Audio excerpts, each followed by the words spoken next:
सच्चाई सच छुपने नहीं देंगे। आदाब, मैं हूं हाफिज़ गुलाम सरवर और आप देख रहे हैं देश की सच्चाई। पता है आपको, लखनऊ की तहज़ीब का जब नाम आता है तो शायद आपके जहन में ये बात आती होगी कि जो ज़ुबान है लखनऊ की वो बड़ी मुहज़्ज़ब है, इसीलिए इसको तहज़ीबों का शहर कहा जाता है। सुबह बनारस और शाम अवध आपने सुना है, शाम का वक्त हो रहा है, मैं लखनऊ में हूँ और लखनऊ में हूँ तो यहाँ कई चीज़ें ऐसी नज़र आई जो और शहरों में कहीं नहीं दिखेंगी साहब। अब लखनऊ की चाय की बात कीजिए तो ज़रा देखिए यहाँ पर ये अवध कश्मीरी टी जो है, ज़रा इसका कलर आप दिखाइए। आपको लग रहा होगा ये तो पहली बार ऐसा कलर देखा। हिंदुस्तान में हमने कई चाय देखे, हैदराबादी देखे और कई चाय देखे, लेकिन इस कलर का चाय कभी हमने नहीं देखा है। और साहब क्या है इसकी खुसूसियत, इसकी विशेषता क्या है, क्यों ये प्रसिद्ध है, क्यों मशहूर है और ये सबसे हटकर कैसे है, इसके लिए तो आना पड़ेगा आपको। चाय की दुकान के मालिक से पहले बात करके दिखाऊंगा और ज़रा तस्वीर में आप देखेंगे विजुअल में चाय का कलर, चाय में क्या क्या पड़ता है। सबसे पहले तो ये बताइए, इस चाय को आप कश्मीरी चाय क्यों कहते हैं? इसकी चाय की पत्ती आती है कश्मीरी, अच्छा, तो उस चाय का नाम है कश्मीरी। अच्छा, जरा तो आप आइए, पत्ती का नाम ज़रा सा कश्मीरी। एक प्याला बना के बताइए स्पेशल वाला, क्योंकि यहाँ पर ज़रा सा ये दिखाएंगे पहले। ये जो है, ये आप देख रहे हैं मलाई जो दूध के ऊपर होता है, और ये जो है हम लोग सोचते हैं इसके अंदर रहता आलू पेटीस, हम लोग दिल्ली में खाते हैं इसी तरह का होता है, लेकिन इसमें कुछ है नहीं साहब। बिल्कुल ये ज़ीरा समोसा है, मैंने रस टाइप का समझिए। दिल्ली वाले के लिए मैं बता रहा हूँ और बिहार वाले को तो पता ही नहीं, बिहार में ये आइटम चलता नहीं है, दिल्ली में चलता है। ये कैसे क्या क्या बनाते हैं आप ज़रा सा हमको एक बना कर दिखाइए, कस्टमर देखेंगे इस एक प्याले में क्या क्या आप मिलाएंगे। और चाय का कलर ज़रूर देखेंगे, ये मैं व्यूवर्स से बताऊंगा। रूअफ़ज़ा आपने देखा होगा, ये ऐसा लग रहा है जैसे रूअफ़ज़ा बना रहे हैं, लेकिन ये चाय है साहब, कश्मीरी चाय है और बिल्कुल गर्म है। अभी आप देखें कैसे मिक्स कर रहे हैं और फिर इसमें मलाई कितना मिलाते हैं, कैसे मिलाते हैं। अच्छा, ये हुआ, ये तो चाय समोसा हो गया और उसी में मिला देते हैं मलाई, तो फिर क्या बोलते हैं उसको? चाय समोसा मलाई। ये है साहब लखनऊ का। इसको खाकर तो मैं दिखाऊंगा आपको और इसका मज़ा भी बताऊंगा आपको, लेकिन साथ में आपको पता है उत्तर प्रदेश में चुनाव भी है और चुनावी चाशनी और चाय पर चर्चा, ये सब तो आप सुन ही चुके होंगे। मैं जानने की कोशिश करूंगा कुछ लोगों से कि चुनाव में जायका कैसा रहेगा और क्या होगा उत्तर प्रदेश में, ऊँट किस करवट बैठेगा, इस पर भी थोड़ी बहुत चर्चा हो। आप तो यहीं के हैं, लखनऊ के हैं, और चुनाव में क्या रहेगा माहौल इस बार? चुनाव में माहौल क्या रहेगा? इस बार का जो चुनाव है बहुत ही स्पेशल चुनाव है। जैसे ये चाय, जैसे चाय स्पेशल का मतलब ये है कि बहुत आज लोग 70 साल और 75 साल की बात करते हैं। 70 साल से केवल एक ही समाज बार बार ठगा गया है, ठगा और छला गया है। अलग अलग मतलब कल्चर में अलग अलग भाषाओं में लोग कहते हैं। तो मुसलमान थोड़ा जागरूक हो रहा है इस बार। अच्छा, यानी आप जो एक ही समाज कह रहे हैं, मतलब उसका मुसलमान?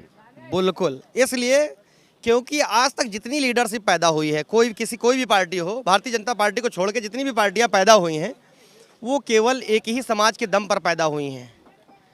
चाहे बिहार में लालू यादव हो, चाहे नीतीश यादव हो, हाँ नीतीश कुमार हो, और या फिर और अन्य दल। उत्तर प्रदेश में चाहे वो समाजवादी हो, चाहे लोक दल हो, चाहे बहुजन समाज पार्टी हो, या कोई बदल उत्तर प्रदेश भारतीय जनता पार्टी को छोड़ करके, क्योंकि ये लोग सेकुलर शब्द का इस्तेमाल करके एक ही मजहब को, एक ही धर्म के लोगों को बेवकूफ़ बनाते हैं, वोट के नाम पर उसका इस्तेमाल करते हैं, ध्रुवीकरण करते हैं। यहाँ तक कि अपने समाज का वो वोट पकड़ नहीं सकते। आपने 2017 चुनाव में देखा होगा, 19 में भी देखा होगा कि बड़ा इंटरेस्टिंग मामला है। आपने 17 में भी, मैं फैक्ट के साथ बात करूंगा ना कि हवा में बात करूंगा, 17 में भी देखा होगा और आपने 19 में भी देखा होगा कि यादव समाज जो समाजवादी का अपना घर है, परिवार है, तकरीबन सत्ता का लाभ भी ज़्यादा भी लाभ मिला है 2017 में और 19 में। आपने देखा होगा जो यादव बहुल क्षेत्र है, कोई भी आप मलियाबाद बगल में लखनऊ के है, आप देख लीजिए, जो यादव बहुल क्षेत्र है वहाँ की जो पोलिंग बूथ है वहाँ से भारतीय जनता पार्टी जीत रही है। जहाँ मुस्लिम बहुल पोलिंग बूथ है वहाँ से समाजवादी का मतलब मुसलमानों ने ठेका ले रखा है, तुम्हारी इज्जत हम बचाएंगे।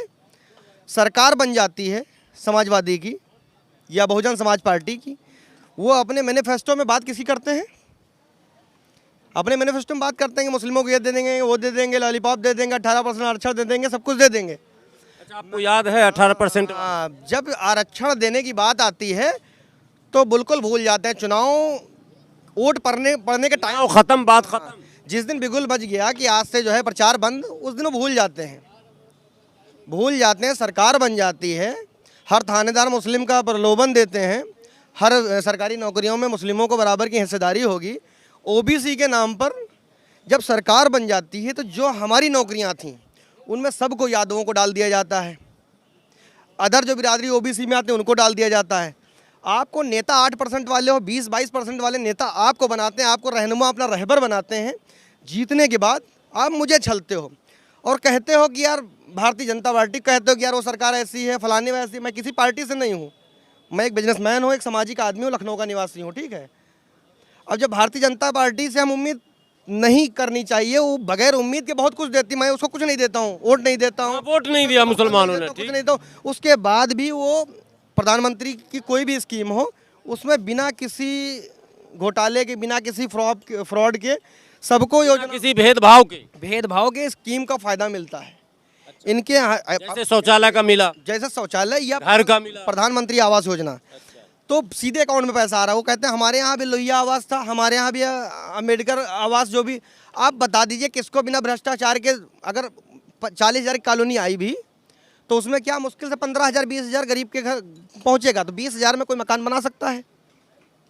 तो उस टाइम कम था, अब तो बढ़ गया। कुछ नहीं, ये बनाना है। हम लोग हिस्सेदारी नहीं तो वोट नहीं। आप देख रहे हैं कि उत्तर प्रदेश में समाजवादी पार्टी 11 पार्टियों से गठबंधन करती, जिनका मैं नाम तक नहीं जानता हूं। उत्तर प्रदेश के अंदर समाजवादी पार्टी 11 पार्टियों से गठबंधन करती, जिसका मैं नाम तक नहीं जानता हूं। और जो पार्टियां किसी मुस्लिम क़यादत, जिसका राष्ट्रीय अध्यक्ष, कुछ लोगों का अल्फाज ही खराब लगेगा क्योंकि यादव किसी पार्टी में राष्ट्रीय अध्यक्ष है तो हिंदू भाई है तो उसकी क़यादत की पार्टी हो गई, ब्राह्मण किसी का राष्ट्रीय अध्यक्ष है तो उसकी पार्टी हो गई। तो इसी तरीके से मुस्लिम क़यादत की जो भी लीडरशिप है उनसे उनका वोट तो चाहिए, मगर हिस्सेदारी की बात नहीं। मतलब आपका इशारा कि तो डॉक्टर अयूब साहब की तरफ है या किस? मान लेता हूँ कि मजलिस इत्तेहादुल मुस्लिमीन, मान लेता हूँ उनके नाम के आगे मीम लगा हुआ है, मान लेता हूँ, उससे एतराज़ है आपको? पीस का मतलब अमन होता है। क्या पीस पार्टी, डॉक्टर अयूब की पार्टी, वो आपके लायक नहीं है? नीलोपा आपके लायक नहीं है? बहुत से ऐसे दल हैं, आप किसी एक छोटे दल को अगर अपने साथ शामिल किया होता तो मैं मान लेता तुम्हारे अंदर भेदभाव नहीं है। भारतीय जनता पार्टी केवल दिखाती है मगर है नहीं। ये लोग सेकुलर कहे कि हमारा इस्तेमाल करते हैं मगर सेकुलर है नहीं, ये कम्युनल हैं, हमारे वोट का ध्रुवीकरण करते हैं। और मैं हर देश के नागरिक से कहता हूँ, ऐसे लोगों को देश से निकाल के फेंक देना चाहिए कि जो देश के नागरिकों को गंदी नज़र से और उनको इस्तेमाल की नज़र से देखते हैं। कश्मीरी चाय से भी ज़्यादा इंटरेस्टिंग बयान हो गया इनका। हम तो चाय पे अभी सोच रहे थे, आप तो बड़ा अजीब मुद्दा आप छेड़ रहे हैं। लोग यहाँ खड़े हैं, अगर मेरी बात में गलती हो तो मैं डिबेट उनसे भी करने को तैयार हूँ। अगर मेरी नहीं, आप ठीक है, लॉजिक आप रख रहे हैं। मैं एक सवाल करूंगा आपसे, और मैं एक बात जोड़ूंगा इसमें। 2-3 उत्तर प्रदेश में ऐसी विधानसभाएं हैं जो यादव बहुल क्षेत्र मतलब सीटें हैं, जिसमें 1,80,000 और 1.5 लाख से ऊपर वोट हैं यादवों का। वहाँ से भारतीय जनता पार्टी का प्रत्याशी जीतता, समाजवादी जो उनके घर की बबूती, उनका घर का वोट है, वो क्यों नहीं इनको मिला?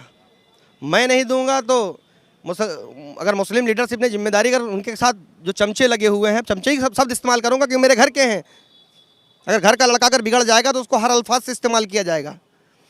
उनको केवल अपनी सेल्फी और फोटो से मतलब है, फॉर्च्यूनर से घूमना नेतागिरी से मतलब है, कौम का कोई मतलब नहीं, अपने समाज का कोई मतलब नहीं, देश का कोई मतलब नहीं। वो व्यापारी हैं, बिजनेसमैन हैं।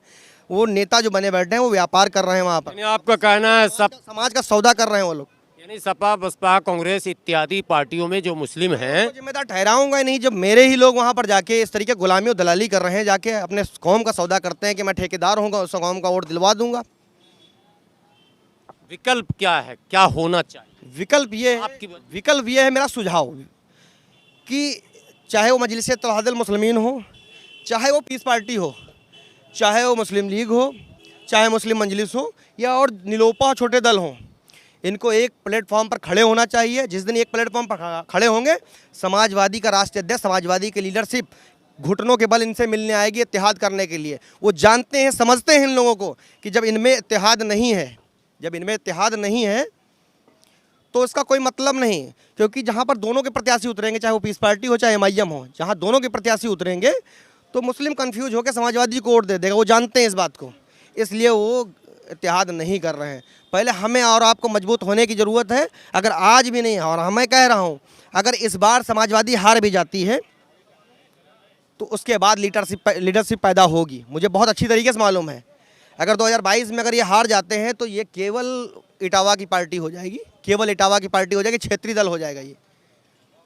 और जो आज जातिवाद के अल्फाज कुछ भारतीय जनता पार्टी के नेता अल्फाज बोलते हैं, ये बोलना बंद कर देंगे और ये सेकुलर बन जाएगा। जो कम्युनल आपने देखा महाराष्ट्र में, शिवसेना को देखा आपने, बहुत बड़ी वो कम्युनल थी, आज सेकुलर बन गई। किसने बनाया? हमने, आपने उसको सेकुलर बना दिया।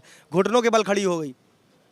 आप तो पत्रकार हैं, आप तो पूरे भारत में टहल रहे हैं, आप दिल्ली से चल के आए हैं, मैंने कई अच्छा विश्लेषण आप कर रहे हैं। आपने कभी इन पार्टियों में जिसका नाम लिया आपने, चाहे मुस्लिम मजलिस हो, राष्ट्रीय उलमा काउंसिल हो, पीस पार्टी हो, MIM हो, इनके बीच में इत्तेहाद का कोई रास्ता, कोई फार्मूला निकाला? देखिए, मैं अपनी बात में करूं तो मैं सोशल मीडिया पर मैं सर्च कर रहा था, देख रहा था, और ज़मीनी स्तर पर भी देख रहा था। मुझे एक शख्सियत दिखाई पड़ी जो 10 साल से मेहनत कर रही है। उसका नाम है इस्माइल बाटलीवाला, महाराष्ट्र का बंदा है। वो पूरे भारत में सारी पार्टियों को, जो समाज में काम करने वाली पार्टी, उनको इत्तेहाद कराने में लगा हुआ है। उसमें बहुत, और ऐसा आदमी को, उस शख्सियत से जब मेरी मुलाकात हुई, पहले तो मैं उनको बहुत दूसरी नज़रों से देखता था, सोशल मीडिया पर बहुत ट्रोल किया उनको मैंने। फिर मेरे दिमाग में आया, यार बुजुर्ग आदमी है, ऐसा हम बर्ताव हमारे लिए बेहतर नहीं है। मुझे खबर लगी कि लखनऊ बंदा आ रहा है, तो एक इतिहासकार हैं सैयद शाहनवाज अहमद कादरी साहब, उनके यहाँ मुझे पता लगा। तो कहीं मेरठ के बंदे से इनका नंबर मिला, तो मैंने बात की कि मैं मुलाकात करना चाहता हूँ। मैंने उनसे जब मुलाकात की बाटलीवाला साहब से, तो इत्तेहाद के बारे में पता चला। ये इत्तेहाद इस तरीके से ये करा रहे हैं और इस तरीके से इनकी मेहनत का फार्मूला लगा के सही, मुझे लगा कि सही है, और फार्मूले में सिस्टम मुझे लगा। फार्मूले पर पार्टियां क्यों नहीं आ रही है? देखिए, हर एक हमारे में एक कमी है। जैसे मैं यहाँ खड़ा हूँ तो मुझे लगता है मैं बहुत बड़ा वक्ता हूँ, बहुत बड़ा प्रवक्ता हूँ, सबसे बड़ा सुपीरियर हूँ। वकील साहब खड़े हैं, ये कुछ नहीं है। मैं अपने आप को बहुत हीरो, ये हमारी कमी है, ये मेरी कमी। हम अपने आप को हीरो, हमारे समाज की सबसे बड़ी कमी ये है कि हम अपने छोटे की बात सुनना नहीं चाहते हैं कि मेरा छोटा भाई खड़ा है, हो सकता है हमसे अच्छा एक्सपीरियंस हमारे छोटे भाई का हो। सब अपने आप को MIM मजलिस इत्तेहादुल मुस्लिमीन अपने को भारत की सबसे बड़ी पार्टी समझता है। उसको ये नहीं मालूम है, जो भी उसके राष्ट्रीय अध्यक्ष जी, उनको ये नहीं मालूम है कि मौलाना बदरुद्दीन अजमल साहब की पार्टी उनसे भी बड़ी पार्टी है। मुस्लिम लीग भारत की मुस्लिम क़यादत की सबसे बड़ी पार्टी है। अपने आप को बड़ा कहना ये बहुत बड़ी वो बात है। अपने आप, वही बेहतर इंसान है जो अपने अंदर जो मंथन करे, उस पर जो है रिसर्च करे और लोगों के बीच में जाए, अपनी बात को रखे, लोगों के अंदर क्या ओपिनियन करके लाए, वो बेहतर इंसान है। अब जैसे ओवैसी साहब की आप बात कर रहे हैं, चलिए मैं लखनऊ में हूँ, सुनिए। लखनऊ में मान लेता हूँ मैं अब लखनऊ में। जैसे डॉक्टर अयूब साहब, मैंने काफ़ी, क्योंकि मैं इतनी बातें बोल गया तो बिना पढ़े लिखे नहीं, आप समझ रहे हो कि पढ़े लिख के ही मैं बोलता हूँ। डॉक्टर अयूब साहब को मैं आज 14-15 से मैं देख रहा हूँ कि मशक्क़त में लगे हुए हैं कि आप उत्तर प्रदेश आए हैं, आइए मेरे साथ गठबंधन कर लीजिए, इत्तेहाद कर लीजिए। और बार बार मैं कह रहा हूँ आइए मिल जाइए, आइए मेरे साथ चाय पी लीजिए, वकील साहब चाय पी लीजिए, वकील साहब अपने तकब्बुर में नहीं है। वकील साहब कहते हैं मैं तो वकील हूँ, नफीस की गर्ज हो तो खुद मेरे पास चल के आए। सामने वकील साहब मिल गए और आप बैरिस्टर साहब पे हमला बोल रहे हैं। अरे वो भी वकील साहब हैं, वो भी बैरिस्टर साहब हैं, मैं गलत बात नहीं करूँगा। वकील साहब हमारे बड़े भाई हैं, मान लेता हूँ। वकील साहब को मैं 4 दफ़ा चाय के लिए बुला चुका हूँ। अगर वकील साहब नहीं आते हैं तो एक बार मेरा भी फ़र्ज़ बनता है कि यार वकील साहब नहीं आ रहे, चलो मैं ही चल देता हूँ। तो डॉक्टर अयूब साहब 4 दफ़ा दौड़ के गए हैं, उन्होंने प्रलोभन दे दिया जो कुछ करेंगे। इधर एक राष्ट्रीय अध्यक्ष खड़ा हुआ है, उधर दूसरा राष्ट्रीय अध्यक्ष खड़ा हो, तो उसमें छोटे बंदों की या हमारे चपरासी की या हमारे ड्राइवर की बात करने की क्या औकात है? समझिए आपकी भावनाओं को, मैं समझ, है ना। जब आप पायलट हो, मैं पायलट हूँ, तो डिस्कशन हम करेंगे। जब हम एक पैसे के आदमी तो उसका जो है निचोड़ हम निकालेंगे, ना कि कोई और निकालेगा। चलिए, मैं वकील साहब चाय पी रहे थे, चाय आप स्पेशल यहाँ पीने आते हैं? जी बिल्कुल, मैं स्पेशल पीने आता हूँ। बहुत अच्छी चाय मेरा छोटा भाई बनाता है। मेरे लिए तो अजीब चीज़ है, क्योंकि इसका रंग, कलर और बनाने का स्टाइल देखकर मैं चौंका हुआ। मेरी ओर से ज़रा दोनों भाई लोगों को चाय पिलाइएगा। वकील साहब चलिए चाय तो पियेंगे अभी पियेंगे, हमने व्यूअर को बताया चाय पियेंगे, दिखाएंगे भी, चाय का कलर अभी दिखा दिया है। क्या लगता है इसमें क्या खुसूसियत, क्या विशेषता, क्या किस चीज़ में? चाय में? क्या आ जाते हैं इस चाय की? नहीं, एक्चुअली ये चाय थोड़ा डिफरेंट इसलिए है कि हम लोग घर पे वो जो CTC चाय होती है उसको पीते हैं। इस चाय में ये होता है कि ये ग्रीन टी, अच्छा, निकोटीन इसमें नहीं है? नहीं बिल्कुल नहीं है। और दूसरी चीज़ का टेस्ट जो है काफ़ी जुदा रहता है। यानी अगर 2-4 कप पी जाए तो रिएक्शन नहीं है? 2-4 कप पीना ही नहीं चाहिए। हम तो टेस्ट के लिए पीते हैं, थोड़ा कम पीना चाहिए। ऐसा नहीं है कि आप जो चीज़ मिल गया बस ग्लैब अप कर दें। बड़ा टेस्टी चाय है, आप तारीफ कर रहे हैं। चुनाव का टेस्ट क्या रहेगा? यही मैं चाहता हूँ कुछ चुनाव के बारे में पूछें आप। मेरा छोटा भाई बहुत अच्छी बात कर रहा था। शुभ नाम क्या है आपका? नफीस मंसूरी साहब। मेरा नाम अब्बास जैदी है और मैं अपना पद नहीं बताऊंगा, मैं भी जुड़ा हुआ हूँ किसी पार्टी। जुड़े रहिए, नहीं लेकिन मैं नहीं बताऊंगा अभी। एक्चुअली इसकी बातें मुझे बड़ी अच्छी लगी, इसलिए मैं रुक गया। देखिए, ये उत्तर प्रदेश का ये जो चुनाव है, ये आने वाले वक्त में पूरे देश का भविष्य बताएगा, तय करेगा। बिल्कुल आप ये लिख लीजिए।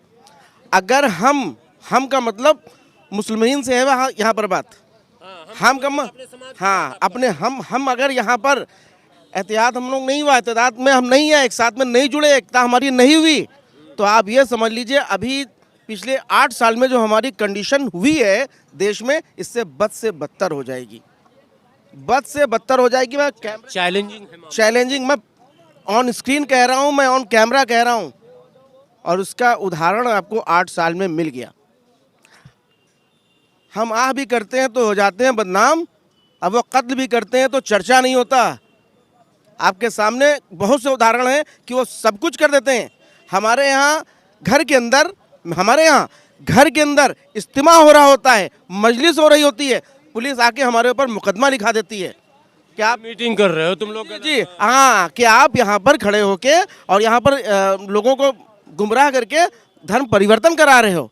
और सामने अभी नित्यानंद स्वामी ने वसीम रिजवी को, मलाउन को धर्म परिवर्तन करा दिया। कुछ हुआ? आपके सामने अभी उदाहरण है क्या हो रहा है, आप देखिए। तो इसलिए हम मुसलमानों को एकजुट होना चाहिए। मैं नहीं कहता किस पार्टी को वोट दीजिए, मेरा नहीं कहना है, आप किसी भी पार्टी को वोट दीजिए, लेकिन एक सोच समझ के दीजिए। और एक चीज़ और मैं कहना चाहूँगा कि आप जो वोट दे रहे हैं, जैसे मुसलमानों में एक बड़ी बुरी बात है, कैमरे पे नहीं कहना चाहिए कि वो काम कम चिल्लाते ज़्यादा हैं, वो काम नहीं होना। हरा देंगे, जिता देंगे, हरा। हम जब ये काम करते हैं तो हमारी पॉपुलेशन है मात्र 21% ऑन पेपर, है तो कुछ हम ज़्यादा माफ़ी है तो हम कुछ ज़्यादा, लेकिन हमारी पॉपुलेशन है 21% जो हमें वो लोग शो करते हैं, और अपने को दिखाते हैं 80% 75%। हमको उनसे कोई वो नहीं है, कोई शिकवा शिकायत नहीं है, लेकिन हम भी तो कुछ आगे आए, हमारा भी तो कोई बोलने वाला हो। सामने आप देख लीजिए, अभी कुछ दिन पहले अभी इलेक्शन हुआ, कितने मुसलमानों को टिकट दिया गया, और दिया भी गया तो कैसे वो हारे, बताइए आप।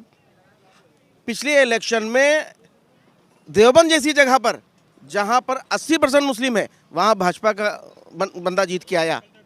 इसका क्या कारण है? इसको मंथन करना चाहिए, इसका मंथन करना चाहिए हम मुसलमानों को। कुल मिला के ये चुनाव लग रहा चैलेंजिंग चुनाव। बिल्कुल चुनाव ये चैलेंजिंग है, बिल्कुल हिस्टोरिकल है। अगर ये चुनाव हम हार गए, हम का मतलब हम हार गए, तो आने वाले वक्त में हमारे साथ क्या ज्यादतियाँ होंगी ये अल्लाह ही जाने।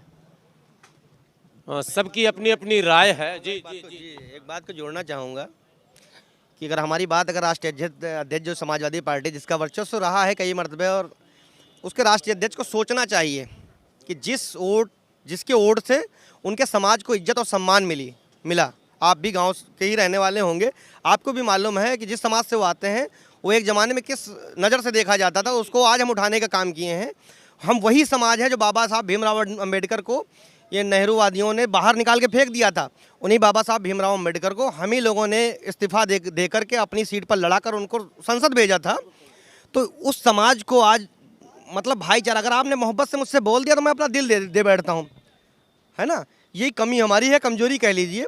तो उस पर इनको गौर फिक्र करनी चाहिए। जैसे 11 पार्टी जिनका कोई नाम नहीं जानता उनसे आप गठबंधन कर सकते हो, तो आपको अगर मजलिस से कोई दिक्कत है कोई बात नहीं। उत्तर प्रदेश के रहने वाले डॉक्टर अयूब जो पीस पार्टी के राष्ट्रीय अध्यक्ष हैं, आपको उनको अपने साथ लेना चाहिए क्योंकि उनकी पार्टी में कोई ऐसा लफ्ज नहीं है। उनके प्रदेश अध्यक्ष जो है उनका नाम शायद अगर मेरा संजय गुर्जर जी हैं, उनके पार्टी में हर समाज के हर तरह के लोग हैं, उनसे गठबंधन करें। और 2012 की ऐसी वो पार्टी थी कि जिस पार्टी 4 सीट जीती भी थी, कई सीटों पर सेकंड तकरीबन हाँ अच्छे खासी सीटों पे।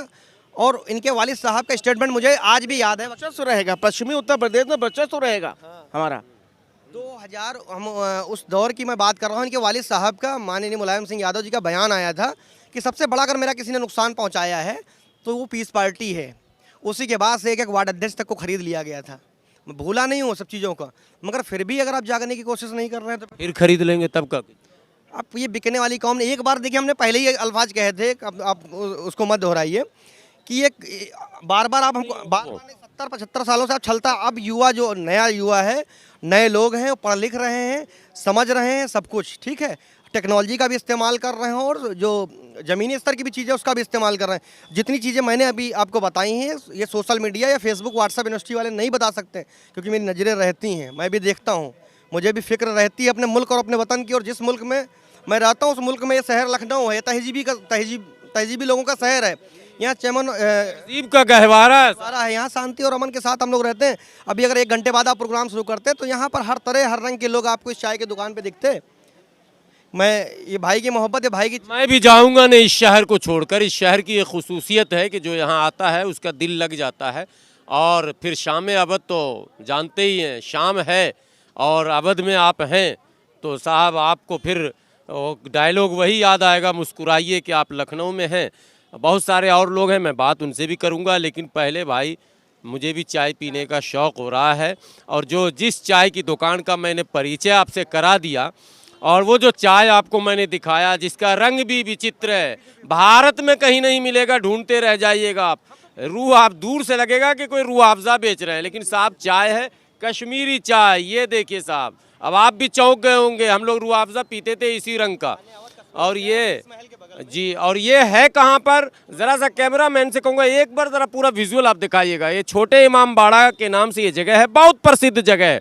कल आपको बड़े इमाम बाड़ा के पास से मैं दिखा रहा था, आज आप यहाँ पर देखें, बहुत ही मशहूर जगह है। लखनऊ में टूरिस्ट आते हैं, घूमते हैं, कई फिल्में यहाँ शूट हुई है भाई। और हमको तो लगता है इस चाय की दुकान पर भी कुछ एक बार जान लाइए भी, ज़रा सा इधर आइए तो कोई कभी हीरो आए कि नहीं आपके यहाँ चाय पीने?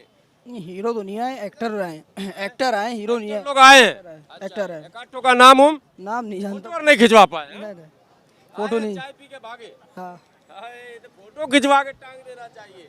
दिल्ली में एक लिट्टी चोखा वाले, उसके यहाँ आमिर खान पहुंचे, फोटो खिंचवा के टांग दिया। और आपके यहाँ कितने एक्टर अब तक आए? 2 एक्टर आए मैं वहाँ। 2 एक्टर यहाँ भी आकर चाय पिए हैं। और जब प्रचार होगा तो कई एक्टर आएंगे, चूँकि ये जगह ही ऐसी है। इलाके के तमाम लोग दूर दार से आते हैं। मैं भी आया, मुझे भी किसी ने बताया कि वहाँ पर आइए कश्मीरी चाय पीने, तो मैंने कहा ज़रूर चाय भी पीऊँगा और कुछ लोगों से गुफ्तगू भी करूँगा। बने रहें आप देश की सच्चाई के साथ। जब तक मैं चाय पीता हूँ फिर मिलूँगा किसी और किस्से और कहानी के साथ।